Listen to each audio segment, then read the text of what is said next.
Oke, saya mulai untuk hari ini.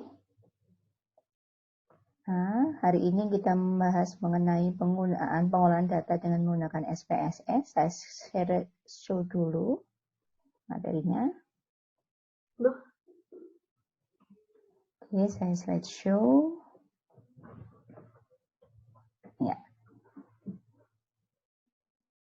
Ya. Materi yang akan kita bahas nanti meliputi 6 poin. Poin yang pertama adalah uji normalitas, kemudian yang kedua adalah uji homogenitas, kemudian adalah uji korelasi, kemudian yang terakhir adalah uji regresi, uji beda, yang terakhir uji gen. Nanti 5 uji ini akan kita kaji menggunakan SPSS, yang kalau kemudian teman-teman perhatikan di sebelah kiri itu sudah terlihat, itu adalah display pertama untuk ketika membuka SPSS. Nah, di sini sudah ada file, kemudian edit, view, data, transform, analyze. Dan sebenarnya ada 3 lagi, tetapi jarang digunakan, jadi saya cuma ingin mengcrop sampai analyze aja. Kemudian di bagian bawah, kalau kita perhatikan, ini ada data view, ada data variabel. Nah, penggunanya berbeda. Kalau data view, di situ hanya digunakan untuk memasukkan nama variabelnya. Sedangkan di dalam nama variabel itu ada angka-angkanya, nanti di situ dimasukkan ketika data view. Jadi ketika data view, semua nilainya bentuknya angka-angka semua. Tetapi kalau data variabel tidak ada angka, tetapi di situ hanya memuat variabelnya apa, atau dengan menggunakan kata. Nah, dari sini, maka nanti kita akan menggunakan untuk uji normalitas hingga ke uji beda. Nah, kita lanjutkan. Nah, sebelum kita masuk menggunakan analisis SPSS, nanti ada beberapa patokan yang kita gunakan untuk menyebutkan apakah output yang dihasilkan dari SPSS itu memenuhi atau tidak, atau sesuai yang kita inginkan atau tidak. Nah, yang pertama patokan uji normalitas. Uji tersebut atau hasil analisis tersebut dikatakan normal datanya jika signifikansinya lebih besar dari 0,05. Nah, istilah signifikansi kita sudah membahas dulu, yaitu keyakinan data yang kita peroleh. Nah, nanti di dalam SPSS nggak usah ngolah, tetapi tinggal membaca. Nah, tidak jauh berbeda dengan uji homogenitas, yaitu patokannya sama. Dikatakan homogen jika signifikansinya lebih besar daripada 0,05. Nah, berbeda dari uji normalitas dan uji homogenitas, yaitu uji korelasi. Kalau dua sebelumnya itu menggunakan lebih besar, tetapi untuk uji korelasi menggunakannya adalah lebih kecil. Nah, oke, kita lanjut, yaitu untuk uji regresi. Regresi pun sama dengan uji korelasi, yang diinginkan yang lebih kecil daripada 0,05. Kemudian uji beda juga lebih kecil daripada 0,05. Nah, yang paling berbeda adalah uji gen, karena dia tidak perlu menggunakan SPSS. Dengan menggunakan data saja, dia bisa digunakan, yaitu dengan menggunakan rata-ratanya saja. Nah, dari sini sudah bisa dipahami ya, jadi patokannya berbeda tergantung masing-masing uji yang kita gunakan. Kita lanjut. Nah, siap ya untuk melakukan? Oke, mari kita lakukan. Saya keluar dulu, saya masuk ke dalam Excel dulu. Ya. Oke. Saya tak keluar dulu, stop share. Saya masuk lagi, share screen ke bagian data yang pertama.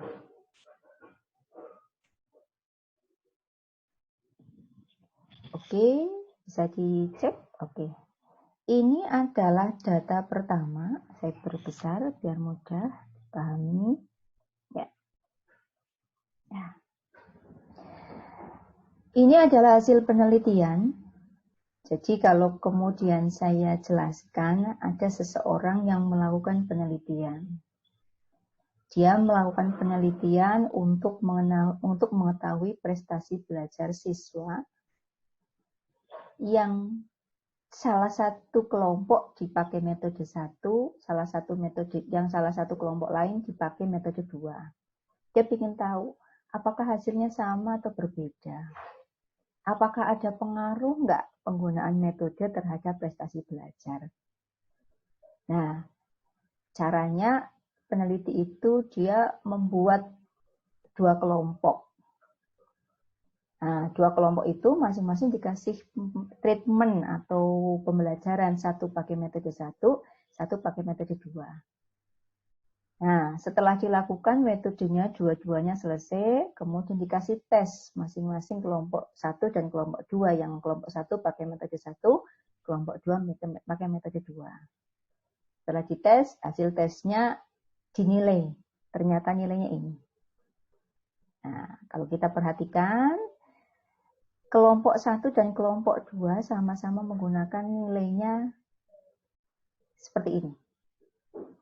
Jumlah siswanya sama, semuanya 25. Nah, di sini ada kata nilai maksimum.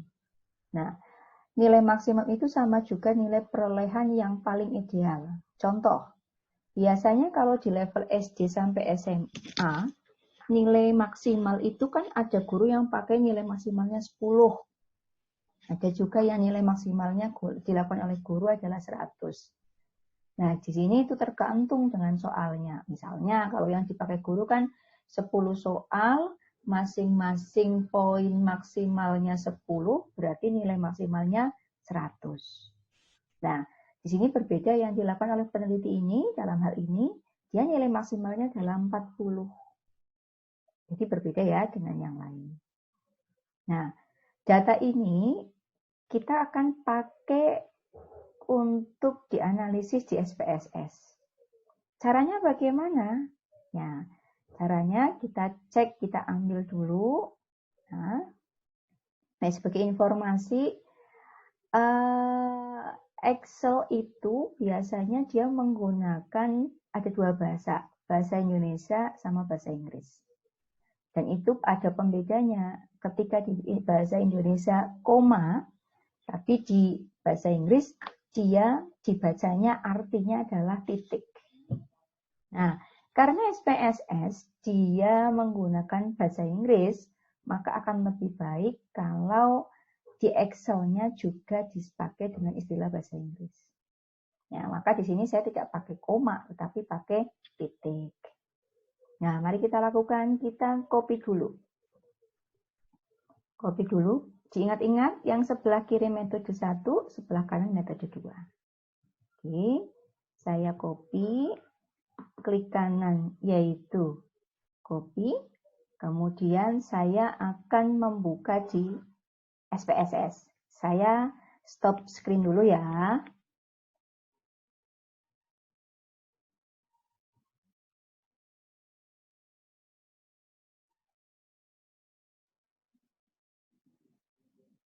SPSS.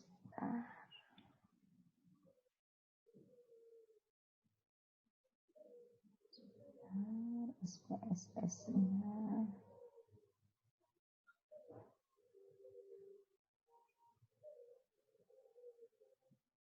SPSS-nya. Oke.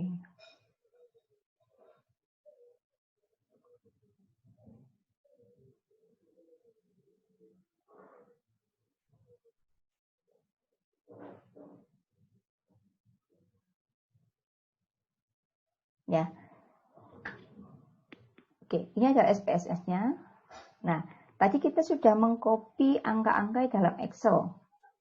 Nah, nanti kita akan memasukkan ke nilainya yang dalam SPSS. Nah, kembali kita pakainya data view bukan data variabel. Nah, kita cek dulu. Kalau data yang aktif kuning, maka dia adalah yang bisa kita langsung pakai. Nah, karena kita pakainya adalah angka, maka kita cek pakai data view. Nanti kita klik di sini. Kemudian kita klik kanan. Setelah itu kita klik paste.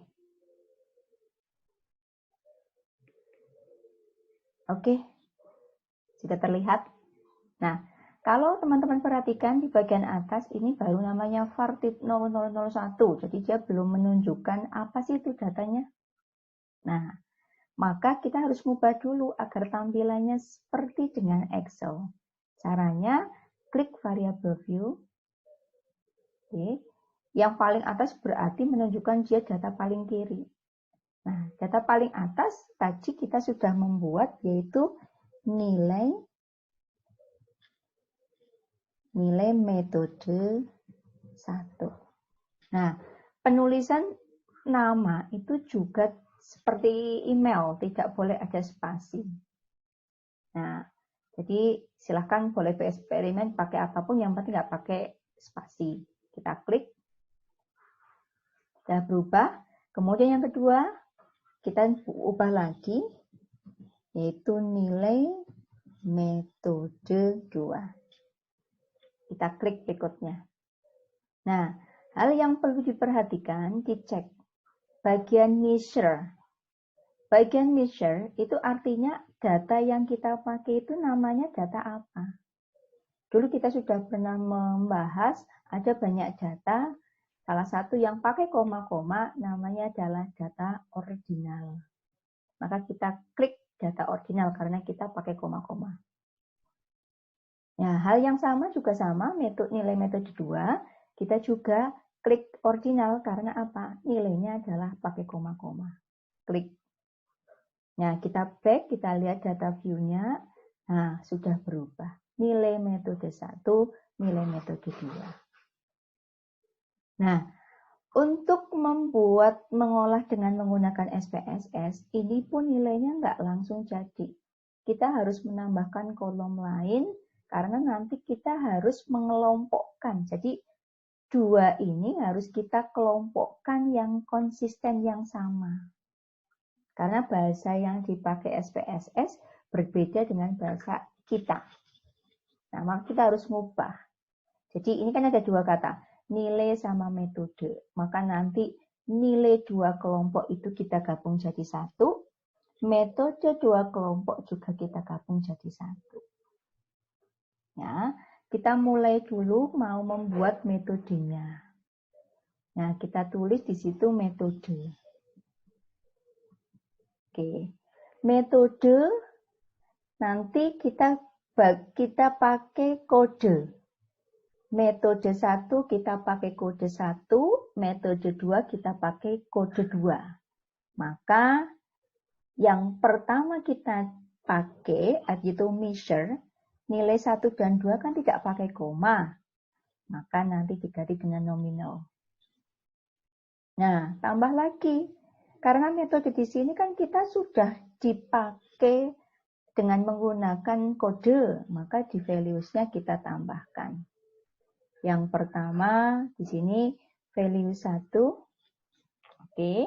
Maka nanti labelnya 1 itu yang terlihat di SPSS. Labelnya nanti terlihat di output-nya. Tulisannya apa? Kita tulis saja metode 1. Jadi kalau di sini labelnya boleh pakai spasi. Kita di add. Values-nya yang berikutnya adalah 2. Berarti namanya adalah metode 2. Oke, kita add.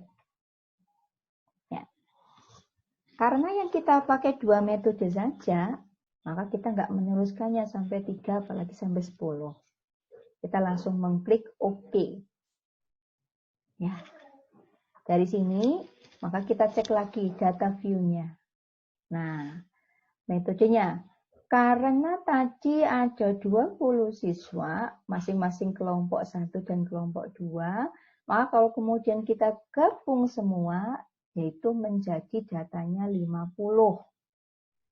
Nah, maka kita cek di sini, metode 1 dia menggunakan 1, karena diambil dari kelas yang kelompok 1. Kita klik. Kita tulis 1, sama sampai bawah, sampai data kedua 5.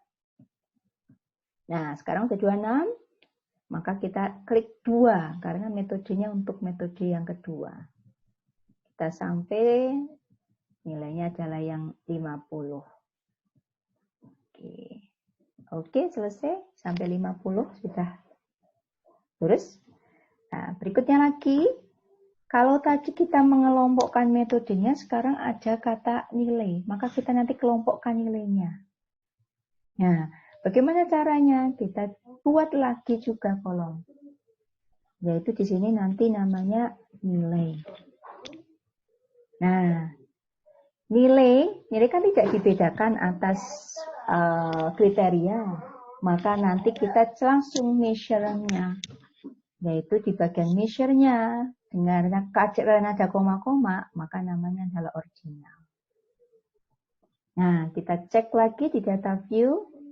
Nah, ini sudah ada titik-titiknya. Titik-titiknya berarti dia sudah bisa kita input nilainya. Nah, cara gampang, karena kita harus lurus, satu dulu yang kita pakai, maka kita pakai ini dulu, yang satu dulu. Nah, dari sini kita klik copy. Oke. Kemudian kita masukkan di sini, di nilai, klik. Kemudian langsung paste. Nah, kita cek ini 14,40, 14,40 sama. Nah, sekarang untuk yang kedua sama, harus runtut. Ini yang ke bawah. Oke. Kemudian di copy. Setelah itu lanjut kita masukkan ke bagian bawah. Klik. Kemudian di paste. Oke, kita lihat 25,60. Di bagian atas juga harusnya sama, 25,60. Oke, di sini nilainya terakhir adalah yang 20. Nah, kalau sudah seperti ini sudah siap kita gunakan untuk melakukan analisis. Nah, yang pertama kita klik dulu. Nah, kita kembali lagi yang di awal, kita akan ngecek dulu uji normalitas, uji homogenitas. Kita klik analyze, kita pakai descriptive statistik, kemudian kita klik explore. Nah, di sini yang penting kita masukkan cuma dependent list sama factor list. Nah, dependent itu artinya efek.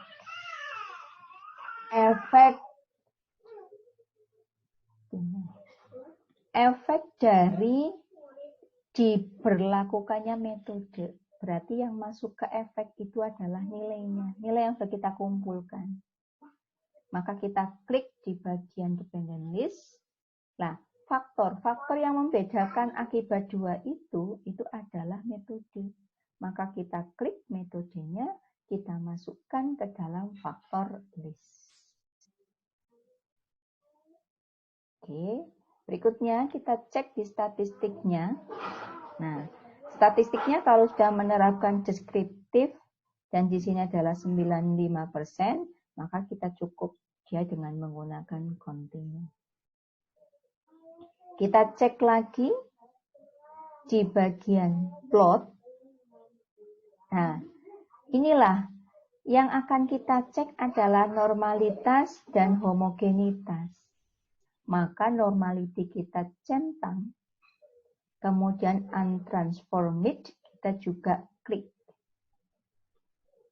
Yang bagian atas nggak perlu dihiraukan. Maka kita langsung mengambil klik yaitu continue.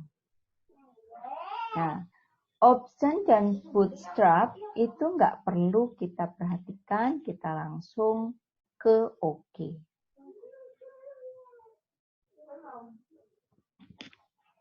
Oke, ini masih proses.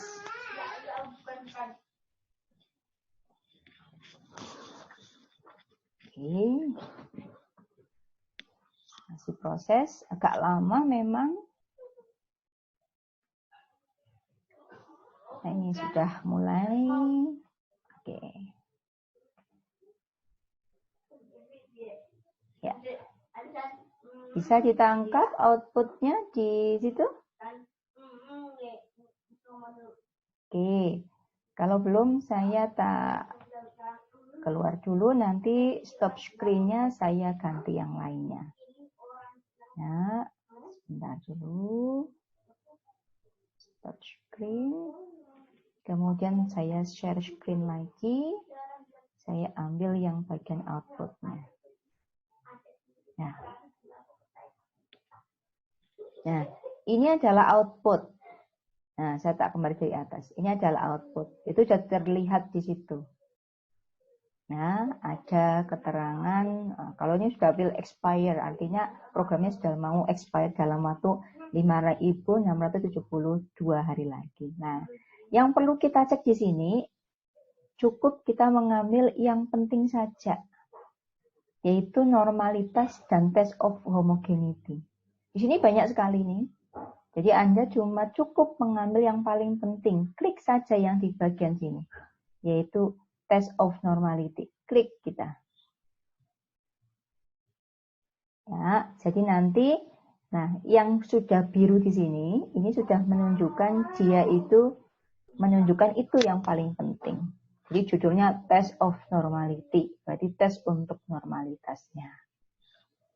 Nah, dari sini, kita nanti cuma mengcopy data ini, nanti kita pindahkan ke Word. Nah, jadi yang cuma, meskipun banyak, yang diambil cuma test of normality ini saja. Nah, selain itu, nanti ada lagi test of homogeneity, maka diklik di bagian kiri saja. Klik. Setelah biru atau kuning, maka dia sudah menunjukkan di sini test of homogeneity-nya. Maka sebanyak ini cuma 2 itu yang kita ambil. Nah, bagaimana kita analisisnya? Oke, kita lihat di sini. Tadi di bagian awal pakai SPSS, penentuan normalitas maupun tidak itu ditentukan oleh nilai signifikansi. Maka Anda langsung tertuju kata dengan signifikansi. Ini loh signifikansi. Ini juga ada signifikansi. Nah, untuk tes normalitas, di sini ada Kolmogorov-Smirnov maupun Sapir-Whorf. Artinya apa? Di situ ada 2 uji yang ditemukan oleh Kolmogorov-Smirnov dan Sapir-Whorf. Masing-masing mereka punya teman. Kolmogorov punya teman Smirnov, kemudian Sapir-Whorf punya teman Whorf. Maka mereka ujinya mengatakan dengan nama-nama mereka. Nah, 2 ini tidak harus digunakan semua, boleh ambil salah satu yang paling pas, yang sesuai keinginan kita. Target kita itu kan datanya normal, maka kita ambil yang normal. Nah, kembali, yang diinginkan normal kan signifikansi lebih besar daripada 0,05. Nah, kita lihat yang untuk yang Kolmogorov, metode 1 memenuhi. Metode 2 ternyata kalau kita lihat di sini 0,01, berarti kurang dari, maka tidak memenuhi. Maka Kolmogorov-Smirnov tidak perlu kita pakai. Kita pakai yang Sapir-Whorf. Kita cek Sapir-Whorf-nya. Signifikansinya di situ 0,069, berarti memenuhi, lebih besar daripada 0,05. Metode 1. Metode 2 juga ternyata ya 0,072, maka hasilnya metode 1 dan 2 memenuhi signifikansi lebih besar daripada 0,05. Maka dari itu, melalui uji Sapir-Whorf ditemukan bahwa data keduanya dari yang metode 1 dan metode 2 memenuhi uji normalitas. Selesai. Berikutnya lagi, yaitu test of homogeneity of variance. Sama. Di sini ada kata signifikansi, cari signifikansi. Nah, mungkin ada yang bertanya, Bu, kalau nanti saya pakai SPSS-nya beda dengan Ibu, kok berbeda ya? Ya, semakin tinggi software yang Anda pakai, yaitu SPSS-nya, maka dia akan semakin detail. Kalau saya pakai SPSS 25 cuma ada 4 pembeda. Tapi nanti kalau untuk yang lebih besar lagi, nanti pembedanya akan lebih banyak lagi. Itu nggak apa-apa. Nah, biasanya lagi kalau yang SPSS-nya kurang dari 25, misalnya ada 16, 20, itu dia lebih simple. Jadi dia tidak hanya 4, tetapi dia hanya kurang dari. Itu sama semuanya. Signifikansinya kita cek, ternyata semuanya lebih besar daripada 0,05. Maka betul, data ini memenuhi uji homogenitas. Jadi uji normalitas, uji homogenitas selesai. Nanti tinggal kita copy ke Word-nya. Oke, kita copy dulu aja biar gampang. Kita klik di sini. Kita klik lagi yaitu copy. Oke. Nah, di sini kita keluar dulu, kita masuk ke Word. Sebentar ya. Kita masuk ke Word. Oke. Kita masuk ke Word. Sebentar. Word-nya yang mana tadi ya? Belum muncul nantinya.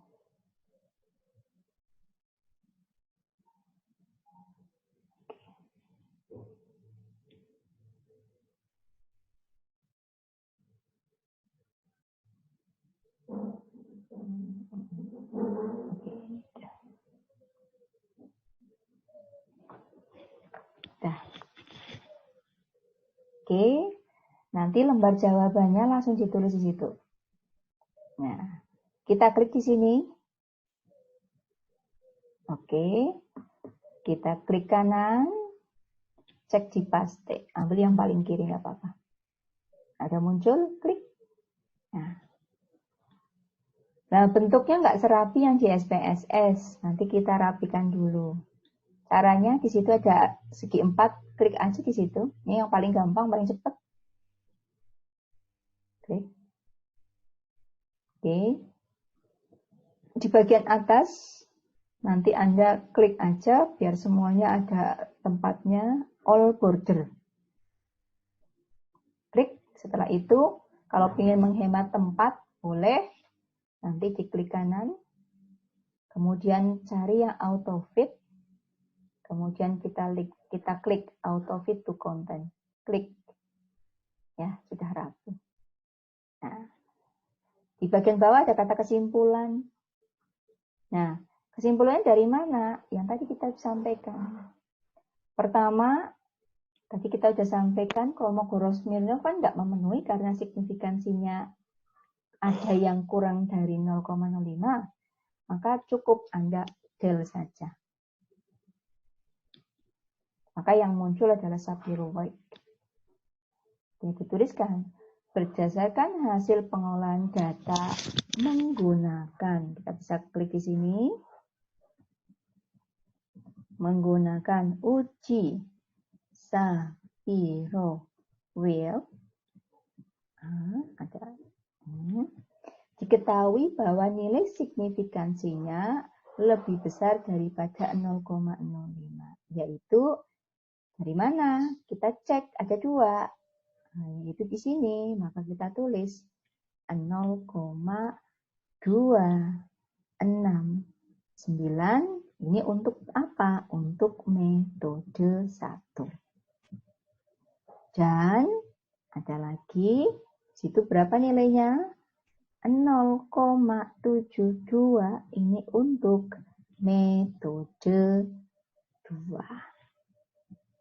Nah, karena semua memenuhi, dengan demikian maka data memenuhi uji normalitas.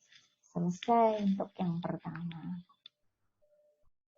Nah, kalian nanti di bagian bawah disampaikan bagaimana dengan uji homogenitas. Nanti sama. Anda mengkopinya di situ.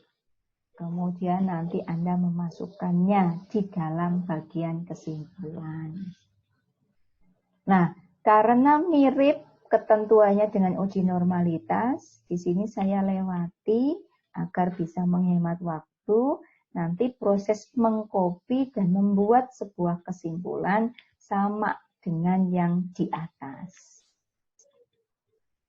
Ya, kita lanjutkan ke uji korelasi. Nanti kita memasukkannya ujinya ke korelasi yang seperti ini. Oke, kita back lagi, kembali lagi ke SPSS. Saya stop share dulu ke SPSS. Nanti ke sini lagi. Oke, screen share ke oke.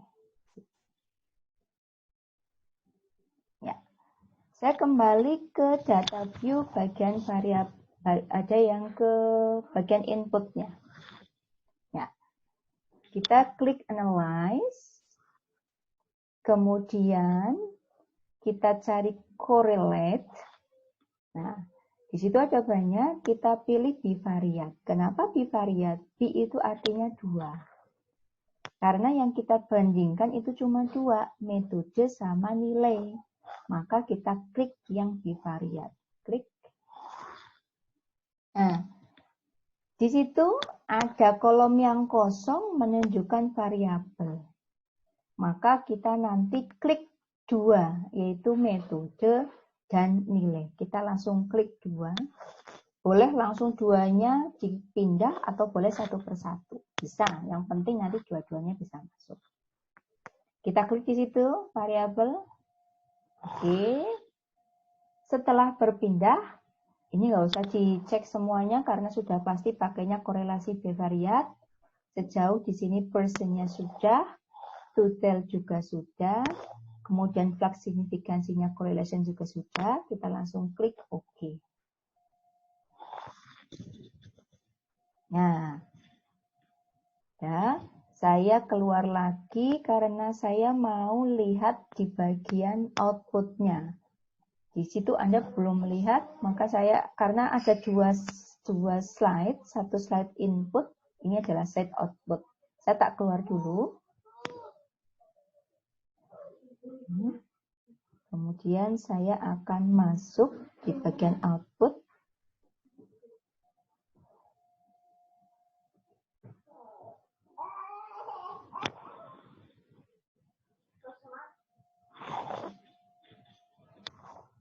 Nah, inilah bagian outputnya. Langsung kita tertuju pada correlation. Kita klik bagian correlationnya. Nah, kita sudah dapat yang ini. Maka kalau sudah dapat yang ini, maaf, kita copy di sini sama prinsipnya. Klik, kemudian copy. Oke, kita pindah ke Word. Kita keluar dulu ya. Kita stop share. Oke. Kita pindah ke bagian Word-nya. Oh, sebentar, ini rotok bermasalah.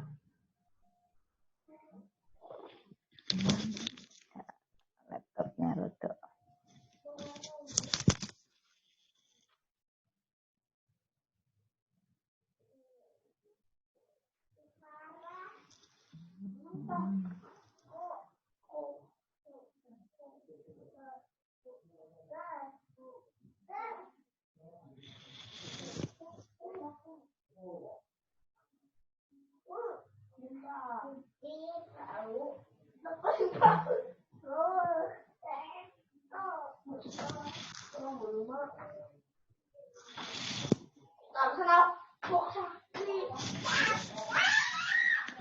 Nggak boleh.